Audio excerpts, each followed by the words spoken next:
Përshëndetje miq, uroj të jeni mirë dhe mirë se erdhët në kanalin tim. Për ju që më dëgjoni për herë të parë, unë jam Mandalina nga sofra ime dhe çdo ditë ndaj me ju receta të cilat i përgatis për familjen time. Sot kam përgatitur një recetë të thjeshtë e cila u bë shumë e shijshme, është e shëndetshme, edhe bukë edhe gjellë do ta quaj unë. Ndaj qëndroni me mua deri në fund të videos, ta përgatisim bashk dhe ruajeni si recetë ose ndajeni atë me miqtë tuaj, pasi është një ide shumë e mirë për vaktin e radhës. Në një enë do shtojmë 400 gram miell misri, 100 gram miell gruri, një gjysmë lugë çaji plur fryrës, një maj lugë çaji me sod, një lugë çaji krip dhe përbërësit do t'i përziejmë shumë mirë. Kjo është e rëndësishme pasi mielli duhet të përzihet mirë, sidomos me plur fryrësin dhe me sodën, pasi nëse qëndrojnë pa u përzier mirë, ato japin një shije as pak të këndshëm pas pjekjes. Pasi i kemi përzier shumë mirë, do vazhdojmë me një vezë, 2 lugë vaj, 400 ml qumësht. Qumshtin e shtojmë pak e nga pak, duke e përzier dhe duke e parë masën me sy derisa të arrijmë masën që duhet për përgatitjen e kësaj recete. Në vend të qumshtit mund të përdorni kos, dhall, çfarëdo që ju gjendet në shtëpi. Nëse keni kos edhe dhall, bëhet akoma më e mirë. Ndërkohë, 2 presh do t'i presim holl dhe do t'i skuqim me pak vaj derisa të bjerë volumi i tyre, por pa i djegur.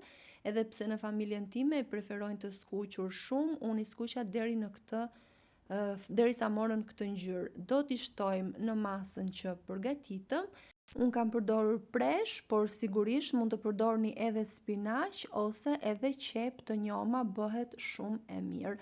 Do shtojmë 2 karota të grira në rende, 150 gram djath, unë kisha djath kaçkavall, por mund të përdorni çfarëdo lloj djathi që keni apo preferoni. 2 degë të njoma me nenexhik, kjo është sipas dëshirës, nëse nuk e preferoni apo nuk ju gjendet nenexhiku, mund ta zëvendësoni me majdanos, me kopër, me pak rigon të thatë, pra me çfarëdo lloj erëze që ju preferoni. E përziejmë shumë mirë derisa të formohet një masë e njëtrajtshme. Nuk dua të harroj pa thënë se është kënaqësi për mua të mësoj se nga cili vend i Shqipërisë apo i botës më ndiqni. Dhe nëse jeni i ri në kanalin tim, ju ftoj të hidhni një sy recetave të mia dhe nëse ato ju pëlqejnë, mos harroni të bëni subscribe dhe të shtypni butonin e zilës. Kështu do njoftoheni për çdo recetë të re të postuar. Çdo ditë postohet nga një recetë.